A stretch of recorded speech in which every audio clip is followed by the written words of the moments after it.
Dry fruit Laddu बनाने का एकदम आसान तरीका लेकर आए हो। बिना चाशनी के हम लड्डू बनाएंगे, बहुत ही ज़्यादा परफेक्ट बनते हैं। मिठास भी इसमें बराबर से होती है। अगर आप फर्स्ट टाइम भी बना रहे हो ना तो ये लड्डू परफेक्ट ही बनकर रेडी होंगे। और अगर जोड़ों में दर्द है या हड्डियाँ कमज़ोर है तो आपको ये लड्डू ज़रूर बनाना चाहिए। एक लड्डू खाने के बाद दिन भर एनर्जी बनी रहती है। तो चलिए किस तरह से बनाना है वो हम देखते हैं। तो देखिए, लड्डू बनाने के लिए हमने लिया है घी। तो पहले हम 100 ग्राम इतना घी ले रहे हैं। तो घी को ना हमें गरम करना है और साथ ही हम ले रहे हैं गोंद। तो देखिए 100 ग्राम हमें गोंद लेना है। गोंद को ना इस तरह से हमें जैसे फ्राई करना है। गोंद को फ्राई करते समय गैस की फ्लेम हमें फुल रखना है। फुल फ्लेम पर एक जैसा इस तरह से अलट्टे पलटते हुए हमें फ्राई करना है। पूरी गोंद ना बढ़िया से क्रिस्पी सी हो जाए, इस तरह से इसे फ्राई कीजिएगा। गोंद का दाना दाना फूल चुका है तो अब हमें गोंद को निकाल लेना है और इसी तरह से हमें सभी गोंद को ना फ्राई करना है। और उसी कढ़ाई में हम और ड्राई फ्रूट ऐड कर रहे हैं। तो 250 ग्राम हमें बादाम लेना है। बादाम को भी हम इस तरह से अच्छे से फ्राई कर लेते हैं। हल्के से इस पर कलर चढ़ जाए ना तब तक इसे फ्राई कीजिएगा। तो देखिए, सर्दियों के लिए लड्डू बना रहे हैं तो थोड़े ना ज़्यादा क्वांटिटी में बनाइएगा, क्योंकि हमें इसे 1 से 1.5 महीने तक खा पाए, इस तरह से मैं लड्डू बनाती हूँ। उसी तरह से हमने काजू को भी फ्राई करना है और साथ ही मैं इसमें अखरोट की गिरी ऐड करी हूँ। ये भी हमने 250 ग्राम इतनी ली है। तो इस समय गैस की फ्लेम मीडियम रखिएगा। मीडियम फ्लेम पर हमें इसे चलाना है। काजू पर हल्का सा कलर चढ़ जाना उस समय हमें इसमें ऐड करना है पम्पकिन सीड्स। तो देखिए, सीड्स का यूज़ ज़रूर कीजिएगा, सीड्स बहुत अच्छे रहते हैं। आप सनफ्लावर सीड या मगज भी ले सकते हैं। तो देखिए, जब इस तरह से फ्राई हो जाए ना, अच्छे से हो चुके हैं, जो सीड्स हमने इसमें ऐड किए हैं ना वो भी फूल चुके हैं। इस तरह से ड्राई फ्रूट फ्राई कर कर ऐड करने से लड्डू की शेल्फ लाइफ बढ़ जाती है। ये लड्डू ना 2 से 3 महीने के लिए बिल्कुल भी ख़राब नहीं होते हैं। तो देखिए, इस तरह से हमने सभी सीड्स को फ्राई कर लिया है। उसी के साथ हमने कोकोनट ऐड किया है। तो ये भी हमने 250 ग्राम लिया है। कोकोनट को हमने इस तरह से कट कर लिया है। तो गैस की फ्लेम हमें मीडियम रखना है और मीडियम फ्लेम पर इसी कलर पर हमें कोकोनट को निकालना है। कोकोनट को निकालने के बाद भी इसका थोड़ा कलर चेंज हो जाता है। और साथ ही हमें मखाने को भी फ्राई करना है। तो 1 चम्मच घी में हमें मखाने को इस तरह से फ्राई करना है।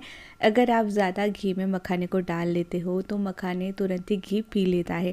इसीलिए बिल्कुल थोड़े से घी में हमें मखाने को इस तरह से क्रिस्पी होने तक फ्राई करना है।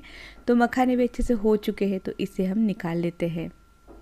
और सभी चीज़ों को हमने एक साथ इस तरह से रख लिया है और इसे ना हमें मिक्सी में निकालना है। मिक्सी में निकालते समय ना मैंने पाउडर से निकाला है, आप हल्का सा दरदरा भी इसे रख सकते हो।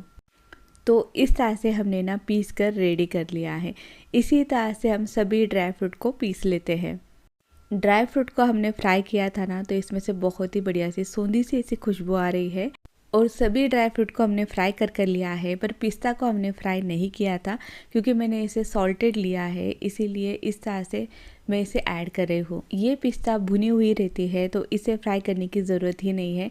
तो देखिए, इस तरह से हमने पिस्ते को भी मिक्सी में चला लिया है। इस लड्डू में हमने खसखस का यूज़ नहीं किया है, पर अगर आपको सर दर्द की शिकायत रहती हो या माइग्रेन हो तो आप इसमें खसखस भी ऐड कर सकते हैं। खसखस को भी हल्के सा भून कर हमें इस तरह से पीस कर ऐड करना है। और हमने गोंद को भी इस तरह से मिक्सी में चलाकर ऐड किया है। इस तरह से हम गोंद को मिक्सी में चलाकर ऐड करते हैं तो लड्डू में अच्छा सा स्टिकीनेस आता है और घी थोड़ा कम लगता है। तो देखिए, इसी के साथ ना हमने और थोड़ा सा घी इसमें ऐड किया है। तो कुल मिलाकर 200 ग्राम इतना घी है। साथ ही हमने आधा किलो इतना गेहूं का आटा इसमें ऐड किया है। और आटा डालने के बाद हमें अच्छे से इसे चलाकर भूनना है। गैस की फ्लेम बिल्कुल लो रखना है। लो फ्लेम पर 10 से 12 मिनट के लिए हमें आटे की अच्छे से भुनाई करना है। आटे की भुनाई जितनी अच्छे से होती है उतना ही लड्डू सोंधा लगता है खाने में। तो एक जैसे चलाते हुए हमें आटे की ना अच्छे से सिकाई करना है, बढ़िया से इसका कलर निकल कर आए, इस तरह से हमें आटे को चलाना है। तो जब आटे का कलर इस तरह से हो जाए ना तब आटा परफेक्ट हो चुका है। तो इस समय हमें गैस को बंद करना है और बीच बीच में आटे को हमें चला लेना है, क्योंकि ये नीचे से भी ना थोड़ा सा कलर चेंज होने लगता है।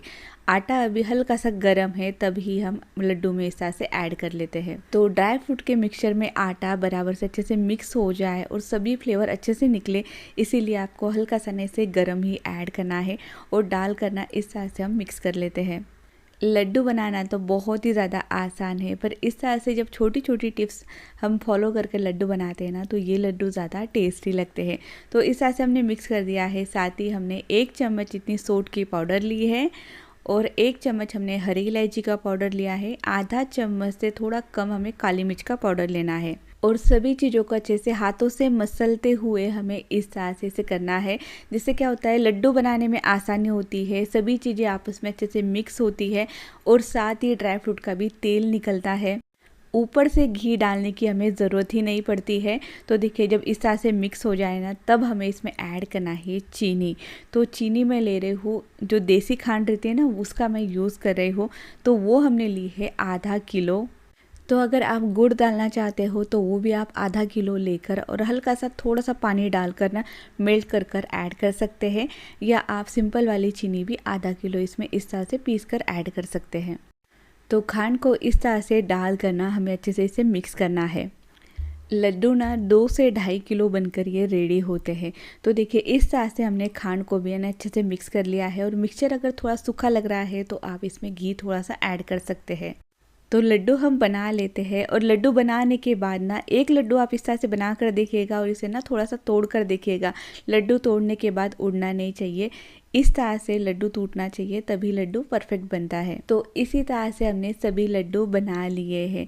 तो अगर आपके यहाँ पे छोटे बच्चे हैं ना, तो आप खास कर ये लड्डू बनाइएगा और एक लड्डू खिलाने के बाद आप इस पर दूध पिलाइएगा। बच्चों की हड्डियाँ मजबूत होगी, हाइट बढ़ेगी। चश्मा अगर लगा है तो चश्मा हटेगा।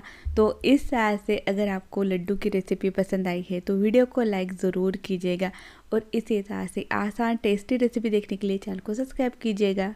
मिलते हैं और एक नई रेसिपी के साथ। Thank you for watching my video.